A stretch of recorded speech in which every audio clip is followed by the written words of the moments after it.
कहानी की शुरुआत में हमें दिखाया जाता है मुंबई की एक डायमंड एग्जीबिशन से, जहां 50 करोड़ के हीरे के साथ साथ कई महंगी ज्वेलरी रखी होती है। एग्जीबिशन में पुलिस की कड़ी सिक्योरिटी भी होती है। तभी एक आदमी एक बूथ से पुलिस को कॉल करता है और उन्हें बताता है कि वहां एक डायमंड रॉबरी होने वाली है। 4 लोग वेपन लेकर रॉबरी करने वाले हैं। तभी हम देखते हैं कि कुछ सिक्योरिटी वाले एक लाल बैग चुपके से ले जा रहे होते हैं, जिनमें हथियार रखे होते हैं। पुलिस अफसर हॉल को खाली कराने को कह देता है। तभी कुछ गुंडे सीसीटीवी को बंद करके पुलिस वालों पर गोली चलाने लगते हैं, लेकिन पुलिस उन्हें मार देती है और हॉस्पिटल वाले उन्हें ले जाते हैं। तभी वहाँ के कर्मचारी मंगेश शर्मा और कामनी पुलिस को बताती है कि उनके 50 करोड़ के हीरे चोरी हो गए हैं। तो पुलिस वहाँ खड़े सभी लोगों को वहीं रुकने को कहती है और डिटेक्शन वालों को बुलाया जाता है। तभी वहाँ डिटेक्शन ऑफिसर जसविंदर सिंह वहाँ आता है और वह सभी लोगों को चोरी से पहले अपनी जगह पर खड़े होने को कहता है, जिससे वह पता लगा सके। हीरे वाली जगह पर खड़े लोगों को छोड़कर वहां सबको जाने को कह देता है और उन सब लोगों से पूछताछ करता है। तो वहां एक कंप्यूटर ऑपरेटर सिकंदर भी होता है। उससे पूछने पर वह बताता है कि वह तो सिर्फ यहाँ कंप्यूटर ठीक करने आया था, और इतना कहकर उसे जाने देता है। लेकिन वो थोड़ी जल्दी जाने की कोशिश करता है तो ऑफिसर जसविंदर सिंह को उस पर शक होता है और उसे फिर से पूछताछ करता है।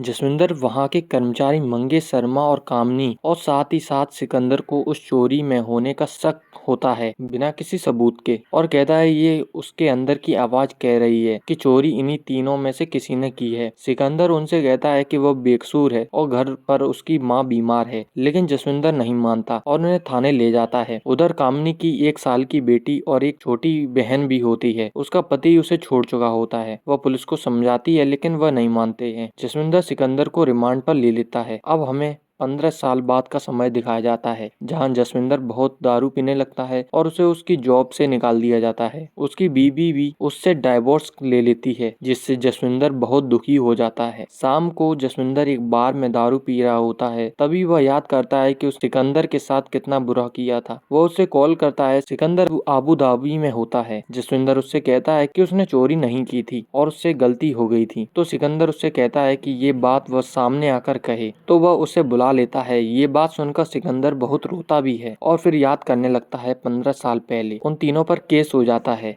वे एक वकील हायर करते हैं, जहां जसविंदर का वकील जिससे कहता है कि उन्हें 7 दिन की रिमांड चाहिए। शायद इन लोगों ने हीरे को निगल लिया हो तो उन्हें परमिशन मिल जाती है, लेकिन उन्हें कोई सबूत फिर भी नहीं मिलता। लेकिन उन्हें वो आदमी मिल जाता है जिसने पुलिस को शुरुआत में कॉल की थी। पूछने पर वो बताता है कि किसी ने उसकी बेटी किडनैप कर ली थी और उसे एक पर्ची पढ़ने को बोला था, और वह उन तीनों में से किसी को पहचान भी नहीं पाता है। अब जसविंदर उन तीनों को टॉर्चर करता है, लेकिन वे कुछ भी नहीं बताते, जिसके बाद सबूत न होने की वजह से उन्हें बेल मिल जाती है। घर आकर सिकंदर की माँ उसे दवा लगाती है। तभी वहीं उसकी पड़ोसी नर्स प्रिया आती है, जिसकी शादी होने वाली होती है, लेकिन वह सिकंदर को पसंद करती है। लेकिन थोड़ी देर बाद वह चली जाती है। अब सिकंदर की चोरी की खबर सुनकर उसे नौकरी से निकाल दिया जाता है और कोई उसे पैसे भी नहीं देता है। उसका मकान मालिक उन्हें किराया देने के लिए कहता है। सिकंदर बहुत परेशान होता है। उसके पास वकील को देने के लिए पैसे भी नहीं थे, तो कामनी उसकी मदद करती है। धीरे धीरे कामनी और सिकंदर एक दूसरे को पसंद करने लगते हैं। एक दिन सिकंदर की माँ बीमार होने की वजह से मर जाती है, जिससे सिकंदर बहुत दुखी हो जाता है और कामनी के घर चला जाता है और बाद में उससे शादी भी कर लेता है। कामनी के साथ उसका बेटा और उसकी छोटी बहन रहती है। अब हमें प्रेजेंट में दिखाया जाता है सिकंदर जसविंदर से मिलता है। सिकंदर उससे कहता है कि उसने बहुत परेशान किया था और उसे आरोपी मान लिया सिर्फ इसलिए कि उसकी अंतरात्मा ये कह रही थी। वह जसविंदर को अपनी कहानी सुनाता है कि उसे क्या क्या परेशानी हुई थी। वह बताता है कि उसके दोस्त ने अपने मामा की कांच की फैक्ट्री में नौकरी लगवा दी आगरा में, जहाँ वे आराम से रहने लगे थे। तभी 2 साल बाद मंगेश उनसे कॉल करता है कि कोर्ट में उसे बुलाया गया है। तो वह अकेला वहाँ चला जाता है और जज पुलिस वालों के पास कोई सबूत न होने की वजह से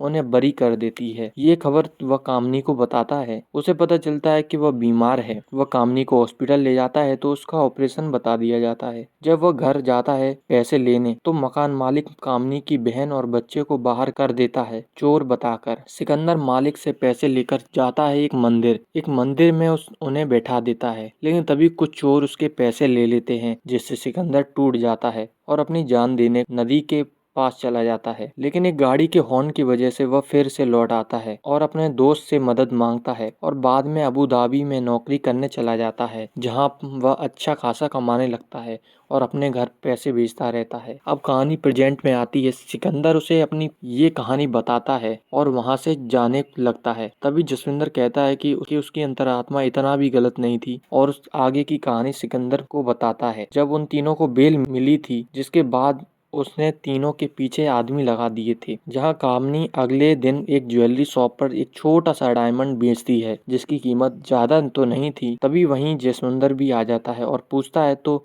वो बताती है कि उसने ये अपनी शॉप से चुराए थे, लेकिन ये वो हीरे नहीं हैं। तब जसविंदर उससे एक डील करता है कि अगर वह सिकंदर के साथ रहकर पर नजर रखे तो वह उसे बचा लेगा, जिसके बाद कामिनी उसके साथ नाटक करने लगती है। तब सिकंदर को समझ आता है कि कामिनी उससे प्यार नहीं करती थी, बल्कि उससे नाटक कर रही थी। सिकंदर अपने घर जाता है और कामिनी से मिलता है। वह उससे कहता है कि उसे सब पता चल गया है और ऐसा कहकर वह उसे छोड़कर चला जाता है। कामिनी बहुत रोती है, लेकिन वह नहीं मानता है। अगले दिन सिकंदर एक जगह पर जाता है जहां वह प्रिया से मिलता है, जो उससे प्यार करती थी, लेकिन अब उसकी शादी हो चुकी है। वो उसे ले जाती है और एक छोटा सा पौधा देती है जिसमें वही हीरे रखे होते हैं। सिकंदर पौधे को लेकर जाता है, तभी उनके पीछे जसविंदर आ जाता है, जो उसका पीछा कर रहा होता है और वह उसे हथकड़ी से बांध देता है और अब उससे सारी कहानी पूछता है। सिकंदर बताता है कि वह एक कंप्यूटर ऑपरेटर था। एक बार एक कंप्यूटर ठीक करने के उसे 5,000 मिले थे। जब वो कंप्यूटर ठीक करने जाता है,